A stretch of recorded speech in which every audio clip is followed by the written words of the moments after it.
জি এর উচ্চারণ। জি এর পরে ই, আই, ওয়াই থাকলে উচ্চারণ জ হয়। যেমন জিইএম জেম, জিআইএএনটি জায়ান্ট, জিওয়াইএম জিম। আবার জি এর পরে এ, ও, ইউ থাকলে জি এর উচ্চারণ গ হয়।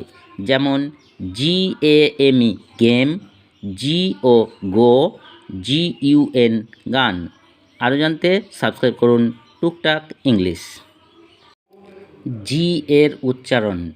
জি এর পরে ই, আই, ওয়াই থাকলে উচ্চারণ জ হয়। যেমন জিইএম জেম, জিআইএএনটি জায়ান্ট, জিওয়াইএম জিম। আবার জি এর পরে এ, ও, ইউ থাকলে জি এর উচ্চারণ গ হয়। যেমন জিএএমই গেম, জিও গো, জিইউএন গান। আরও জানতে সাবস্ক্রাইব করুন টুকটাক ইংলিশ।